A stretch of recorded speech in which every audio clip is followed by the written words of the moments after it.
Today's guests are sharing their words of wisdom, and when it comes to delivering advice, no one does it better than the patriarch of Chrisley knows best, Todd Chrisley. Todd, you made it. Hi. I made it. How are you? I'm great. Look at you looking fabulous. And so do you. You Thank look stunning. you very much. I love sitting on a stoop with someone as pretty as you. Wow, thank you. Okay, so did you think your show would be on for this long?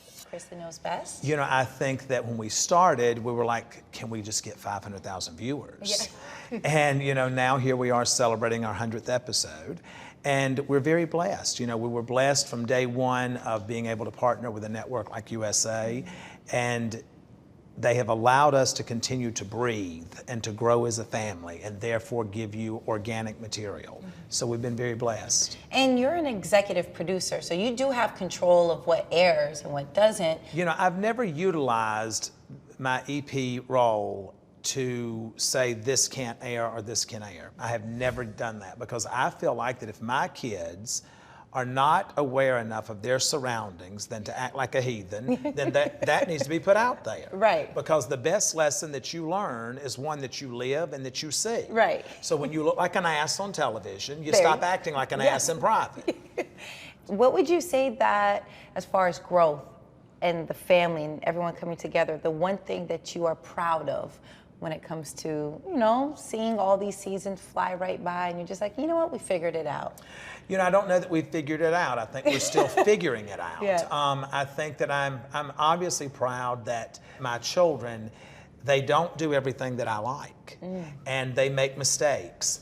But I look at them and I think this is their journey. This is their path. Right. And, you know, I can choose to get on the train or get off. Right. And that's the luxury that you're afforded as a parent. And I think watching them grow and mature and screw up and have the resilience to bounce back has certainly been a blessing. Now, on season 6, I was actually talking to Savannah. She has a boyfriend. Do we like him? How do you feel? Well, I mean, I'm pissed off at both of them right now. Oh. But, you What know, did they do? Oh, it's just, you know, it's just silly stuff. Yeah. But at the end of the day, he's probably the very best that she has ever dated. Wow. This is a good sign. I like how this sounds. So when your child is dating someone you don't like. Oh, well, I've done that. I mean, I've dealt with that. I've never liked anyone that she dated, never liked anyone Chase dated. But at the end of the day, they have to learn those lessons. And, you know, I was asked, what is, you know, when do you let go? Right. And I don't know that you ever let go. Right. I think that you kind of let go and let God at times. Right. Oh my God. You look like a young version of Pamela Anderson. Well, that's what I'm striving to be. You can take that off because that's not going to happen. When'd you lose your virginity? I didn't lose mine, I gave it away. Okay, and I'm volunteering it. Mine's on a silver platter. Chase is hot as a 4-ball tomcat, so I'm going to make sure that I keep him on a tight leash. For the parents who are watching right now, a father who's worried about their child getting their heart broken, what can they do? What's some advice you could give them? You know, I think that through, you know, Chase and Savannah both have gone, you know, have had that happen. And, you know, we've spent a lot of time on the phone together. And, you know, it hurts you as a parent to see your child not happy and to be sad. But I think that some of the most beautiful moments that have come from it are knowing that they will persevere and that they can stand on their own. At that moment, it doesn't seem like that. They're like, no, Dad, you don't understand. You know, I get up every day, I go to bed every night and I pray for my children, and I pray and thank God for the blessing that He has given me with the wife that I have. I pray every night for my son to find someone like his mother, because I know that that girl will place my son's heart first, because Julie has always placed me first, and I in return have tried to place her first, and that's why it's worked for us. I want it for all of my children to be with the person that is going to love them just a little more than they love that person, because then they know that they're there for the right reason. So how about for yourself? Where do you see yourself in 5 years? You know, listen. Seasoned bazillion at this point? Literally. I don't know. I don't know that it will be, I don't know how long it will go on. I know that in 5 years, Julie and I have a plan that is between she and I. And, you know, we will be in a different location and at a different place, hopefully, in our life. And we will slow down a little bit. I'll be more on the back side of the camera than in front of it. And I will still be creating because that's what I love to do. But, you know, will I be in front of the camera in 5 years? I don't know that I'll be in front of the camera or that I have a desire to be.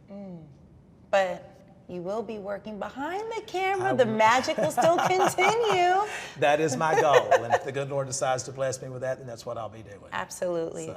Thank you so much, Todd, Thank for you stopping so much. by. Thank you. I It had was a such a pleasure great time. meeting you. Thank Thank you. you. Can you just feel the love? Yes, he's truly an amazing dad. And up next, Kyle Richards transitions from reality star to producer. She's telling her story after this quick break.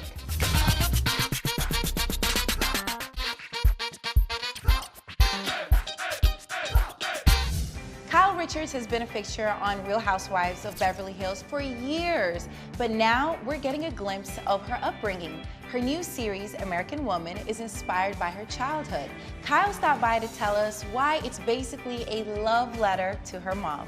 Kyle, how are you? I'm great, thank you. Well, this is nice. You came all the way from Beverly Hills to hang out on the Stoop with us. Well, I love New York City, so I'm happy to be here. Okay, so I know you have everything going on with Real Housewives of Beverly Hills, but now let's talk about American Woman, your own series. How did this come about and how do you even have time?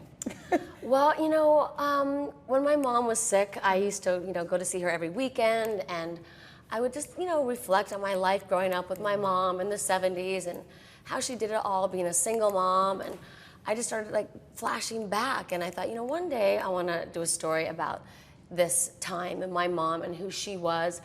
And flash forward, years later, next thing I know, they're like, we want to make that into a TV show.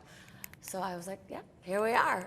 And you know what? You had talked about how, your mom was amazing, but she was also flawed.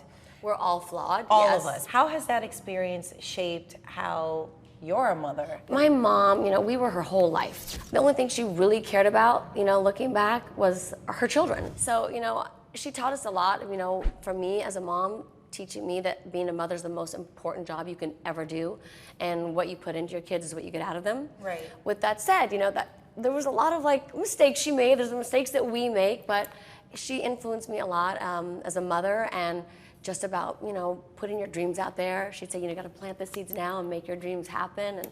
And she was a big inspiration to me. So I don't know if a lot of people knew that that was the beginning of your career as a child actor. So how much of that experience are we going to see in American Woman?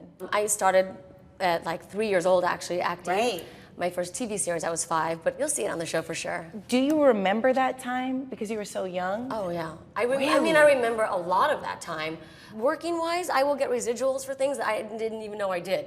I'm like, what is this residual for 99 cents? I didn't know I did that show. Put it in the bank. Yeah, I put like it in the this. bank.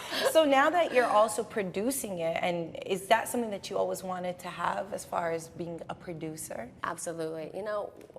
TV was my life. I don't know anything else. And I've been making TV, all these years, and then I got into reality television when they asked me to do The Real Housewives of Beverly Hills. Never thought I would ever do reality. It was the two things I didn't want to do: reality television and a soap opera.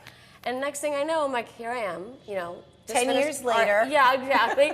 And it's just so crazy. But it's always been something I wanted to do, and to eventually get behind the camera and kind of fade away from in front of the camera, because I like the creative process of it.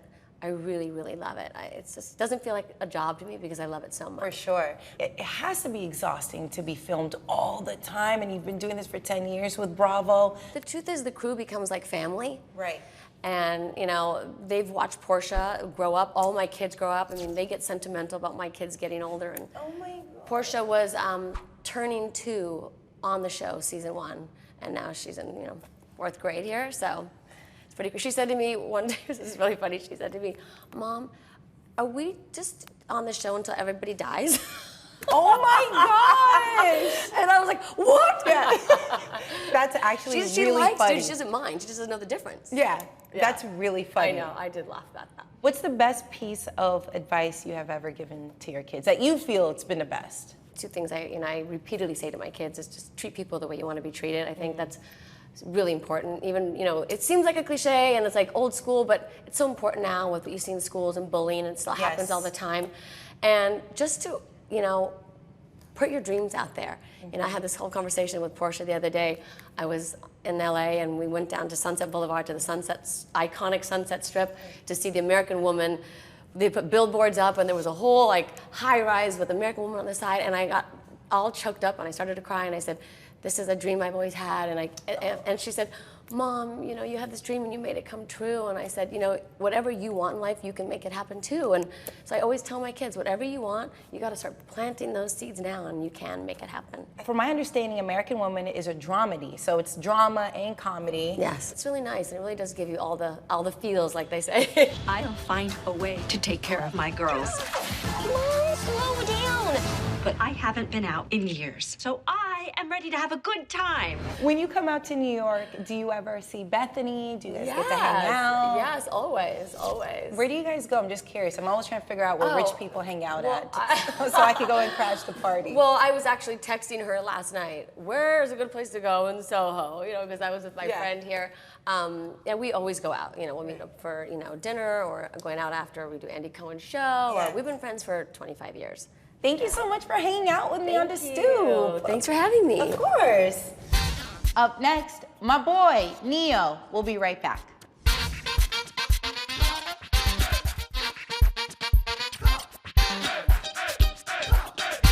Neo is one of the hardest working guys in the business. He writes music, performs, produces, acts, and if that's not enough, he's back for another season of World of Dance. Neo, I missed you, man. I missed you back. I thought you said you were gonna bring the family next time. When am I You gonna know what? see I them would have all? brought the family, but wifey is 8 months pregnant and hating the world. Yeah, So she is. yeah, I decided to leave wifey at the house. And SJ is well into the terrible twos. So you know these cameras look expensive. Yeah, yep, Yeah, nope, he- keep them at home. Smash. Yeah. What is wifey craving the most when she's pregnant? She couldn't keep anything down first pregnancy. Now she's eating everything. There's no one specific craving. Is, babe, what do you want to eat? What do I not want to eat? Is Right. a better question. Like, all right, so I make the runs, and yeah, lately it's been Taco Bell nacho fries. Yeah, Yeah, it's a cheese, man. I Yeah. don't know what to say. it's 2 o'clock in the morning, babe. It's time to go. All right, I'm up.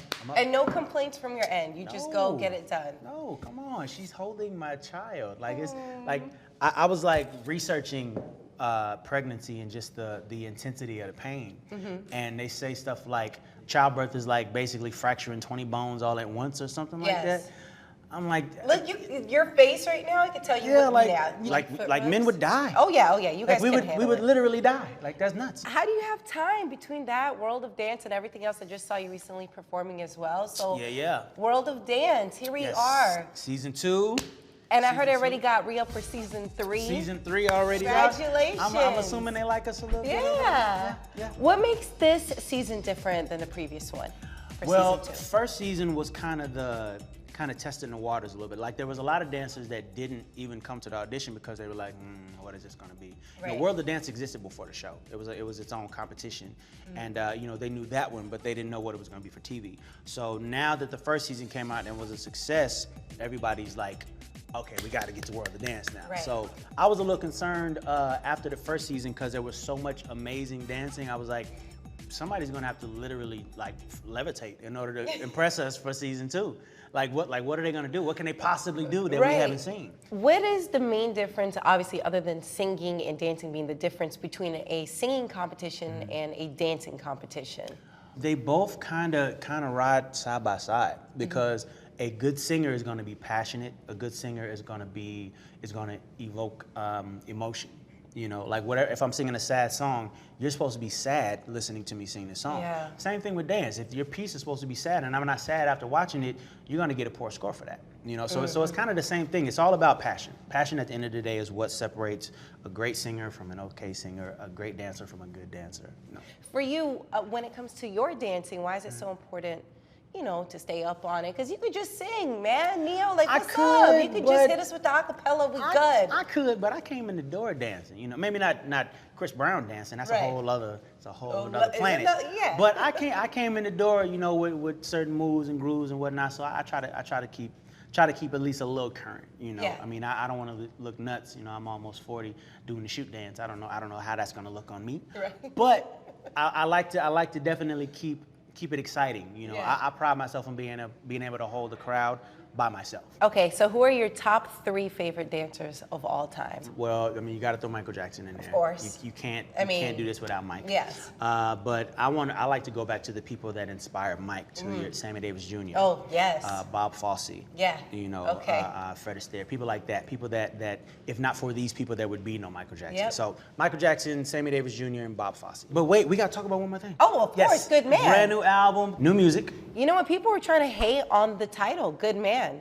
Yeah, I caught that, and I was confused What is by wrong that. with It's being a good man? Why is that a bad thing all of a sudden? I don't know. Why not just be with the nice guy? You know what? I'm trying to show that it's not uncool to just be a good dude. I just want to change that conversation when it comes to the bad boy versus the good guy. Like, you know, the good guy is normally looked at as the nerd or soft or weak or whatever, and that's not the case. Nothing can be further from the truth. It takes a lot of strength to be loyal. It takes a lot of strength to be faithful. It takes a lot of strength to say what you mean and mean what you say. That's the long and short of what this album is. Just trying to lead by example, get us back to that place. Oh my gosh, Neo, you really are a good man. It's always good to see you, and I'm so happy for your success. Please say hi to your wifey. Yes, I will. And I expect 5 more kids in at least over the next 3 years. I got 4 already. You want 5 more? We need, yeah. Okay, As my we'll back think about instantly it. starts hurting. The wallets are hurting right now. We're gonna figure it out. Thank you, Neo. Good to see you. Of course. From one of the hardest working guys to a woman that hasn't slowed down ever, Tyra Banks. She's up next after the break.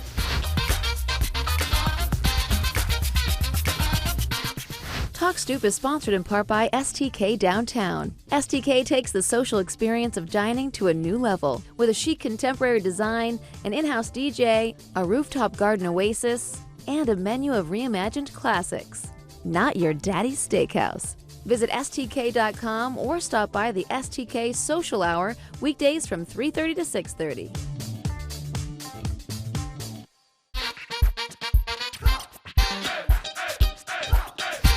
Now to the always fabulous Tyra Banks. She first made her mark as a supermodel and quickly moved from the runway to running her own media empire. And it doesn't look like she's slowing down anytime soon.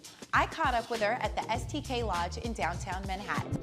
I just want you to know, I smized the other day. Did you? I did. I did it with Colin, my partner, and I was okay. Well, and how did he judge you? He doesn't even know what a smize is. No, he was smiling so big in the picture, and I was like, smize. He's like, I'm smiling. So tell him no but cane mouth. And I was like, I did it, and I think you're gonna be proud of me. I'm gonna show you after we're done. Oh, we're not gonna do a live one? Oh, yes. Oh, yes. Oh, but she does it like with motion. It's a smize and then the lips like doing something. It's like quivering. It's a quiver. Tyra Banks, you're here. Hi. You're back.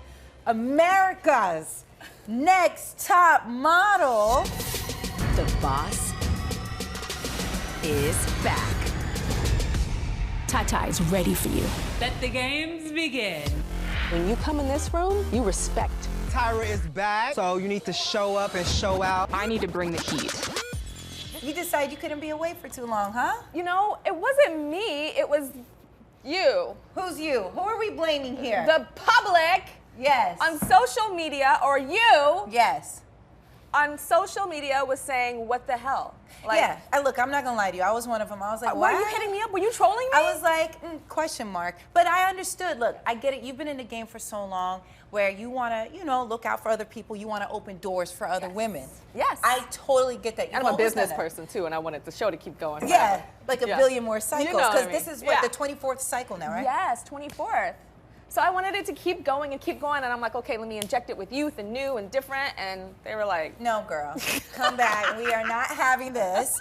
Okay, so what does it take for someone to be a top model? Well, back in the day, it took a certain look that was interesting by some powers that be that said, I'm gonna choose you, and I'm gonna put you on magazine covers, and I'm gonna put you in campaigns and on my runways. Yeah. Today, those powers that be have very little power. And it's Really? you! You have the power! It's like people in social media, like these models, if they have like a lot of followers and people that care about not just what they do in a photo, but what they do in their lives, that's what it takes. It takes you being more than just some face. That's boring. There's like a prettier girl. I mean, you gorgeous, and there's a pretty girls everywhere, right? Pretty girls. But you are here not just because of this, but because of what's inside and your spirit and your fire and your sense of humor. And that's now what it takes to be a model too. A lot of young girls want to aspire to be models, and we hear these like scary stories about becoming a model. You have to basically eat air. Is it as horrendous as that? Or? Oh yeah. Really? Totally. Girl. Yes. Wow. It is totally, totally real. Back in my day, you could be like a size 6'8", and they were calling us too skinny. Now the girls are like size 0, size 2. If I was trying to be a model today, when I was young, my booty would be too big. It just would not happen. It's hard. Yeah. But you're a supermodel. Like, what's the difference between a supermodel and like a model? Well, I think the term supermodel is overused. Okay. I think so many people like say, I'm a supermodel. To me, supermodel is household name. Like, do people know you in the Bronx and in Peoria and in Kansas City and in Vegas and in Atlanta? You know, like in their homes. Household name is the supermodel. If that's not the case, I don't think you are. Ooh. Okay. Ooh, that was harsh. That was harsh. Ooh. But that was the truth. Yeah, I think so. Okay, so what's been the hardest for you?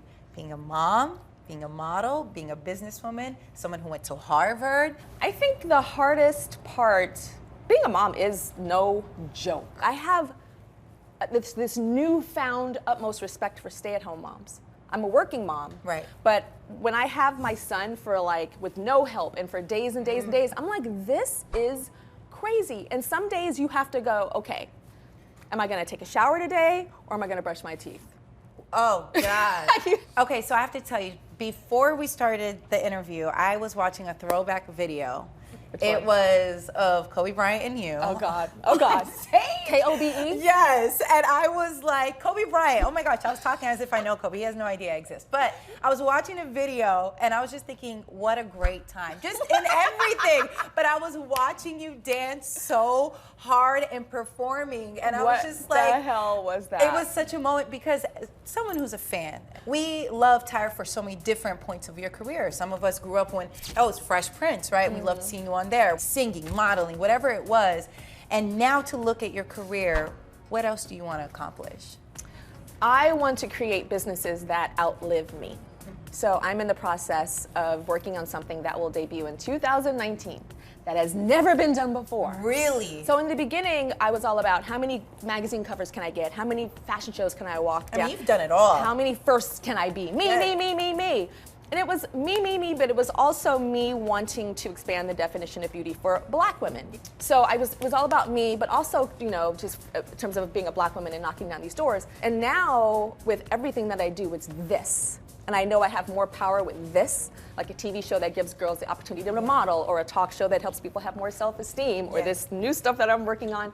It's this, and that's my mission and message. You're glowing right now talking about Am this. I? Yeah. Oh, thank you. Appreciate you so much for coming by. Thank and you. of course, we're so happy to see you, America's Next Top Model. Oh, thank you. Of course. We should exchange numbers. Yes, absolutely. That's all for now. And I hope you enjoyed the show and learned a thing or two from our guests today. And if you want to hear their words of wisdom again, you know where to find us. Facebook, Instagram, Twitter. Search Talk Stoop. All right. And of course, taxi cabs. We're literally everywhere. Thanks so much for watching, and I'll catch you next time.